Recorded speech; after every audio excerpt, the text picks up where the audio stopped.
Alrighty, on a Luminaire, this is a Luminaire 2. Here's how you find the first stitch. We're gonna go to embroidery. We're gonna go to the pocket in this case because that's where the design is. So I'm gonna go to the USB stick. I'm gonna pick I'm just gonna pick any design right now, but I'm gonna come up here because it's a PES. I'm gonna go to Parade Center and I'm gonna pick design number 1. Now this is the design I'm using, but the design doesn't matter. What I want to show you is how to find first stitch. When the design comes up, hit the word set. Then go to embroidery. And it is now in the embroidery screen and we're ready to sew, but I need you to go to first stitch of the design. This is how you go to it. You go to your plus minus icon. And then over here, you're going to touch +1. Now, before I touch it, I want to show you something. Up here, we're on 0 because you have a built-in center stitch. I need you to pass that built-in center stitch and go to stitch 1. So that's why you're going to +1. And did you see how, and then the needle moves. Now I'm going to go back to 0 one more time, and you can see the needle is here in the center position of the hoop. When I go to +1, it moves over to wherever the stitch 1 is going to be. That's how you find the first stitch of a design on a Luminaire. Also, if you can come back over here, just want to mention a couple other things. This is called the menu icon. I'm going to touch the menu icon. I want to make sure that for my designs, me personally, I prefer the grid to be off. So right here where it says grid, you have some choices that you can make. I like to go to the one where there's no markings on it. And of course, right above it will tell you what size hoop you have on. Also, if you go to page 10, I'm on page 8 of 12 pages. I'm going to arrow forward to page 10. On page 10, I want to make sure that the fabric thickness sensor is off. So I'm going to touch off so that that is off. When that is off, I can use my scanner. And on my designs, using the scanner is a great way to be able to scan this and be able to line up your design from a scan.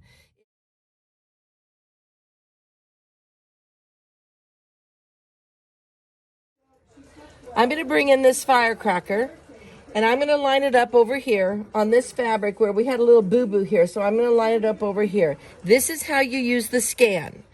I'm going to touch the firecracker to bring it in and hit the word set. Then I'm going to go to embroidery. Now in this screen, I'm going to touch the scan camera. So I'm going to touch scan, say okay. I'm going to keep my fingers out of the way, not stick them up there, and I'm going to let the machine scan what has already been hooped.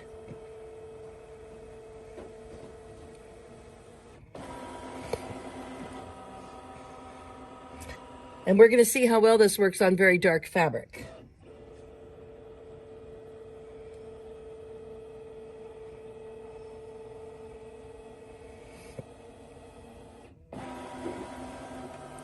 All right, so now we're going to look at our screen and we can see it. So this red firecracker is what we brought in, and this little boo-boo area down here, see, watch, I'm going to take I can move my firecracker wherever I'd like it to go.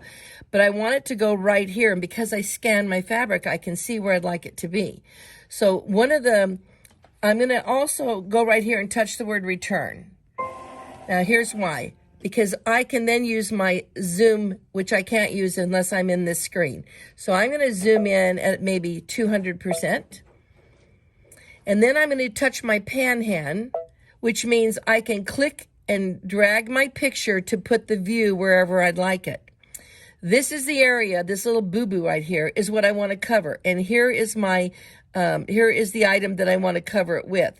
Okay, so I'm going to get out of pan hand. I'm going to touch edit, and I'm going to go to rotate, because rotate opens both rotate and move. So I'm going to just touch this little arrow, and you can see my design. I'm holding it down. I'm moving it. I'm bringing in this guy, and I'm going to try to cover this area.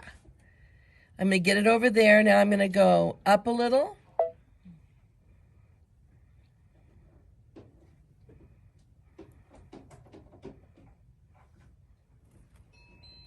too high.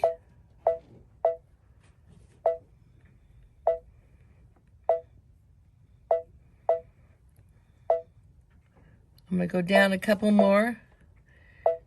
Ooh, that is looking, that looks perfect. I covered her boo-boo area completely, and I'm doing it by using that scan. That's what's so great about scanning your fabric and being able to see. So anything you need to line up, once you get it hooped, if you scan it, it works great. This is going to look perfect. That's right where I'm going to leave it. I'm going to hit OK. It closes the screen. I'm going to go back to embroidery. And I'm going to go to plus minus and go to the first stitch of my design, and I'm getting ready to line up and now sew out my firecracker. Alrighty, hope this helps. If the fabric thickness sensor is on, you are unable to do that. You can only use the snowman, and the snowman is not accurate enough for my designs, which is why I like to turn off the fabric thickness sensor, and that way it allows me to use the scan. So I'm going to hit OK and close that screen. Now let's say I just wanted to scan what I did. Let's say I hooped my fabric. I brought in my design and I hooped my fabric. Now I want to line it up. To scan, I'm going to make sure I go to 0. Everything on this machine starts at 0, so I must go back to 0. Then I can go to OK. And now my scan is available because I went back to 0. Now I can scan this. Of course, I already have something else on this, but I would scan it, and then I can line up. It'll scan my fabric, and it will, that way I can line up whatever's on the screen with what is on the fabric by touching just scan. And then I would close my scan. Once I scanned it, I would close my scan. And then I would like to line the two designs up, what's on the screen with what's been hooped. To do that, I'm going to touch layout, and I'm going to go to rotate, not move, but rotate. Now, when you open up rotate, you get the rotate icons here, you get the move motif icons down here. So you can do both. When you're in rotate, you can both move and rotate. So if I needed to rotate this design or move it, I have the screen open where I can do both of those things to line up with what has been scanned on my fabric. I hope this helps.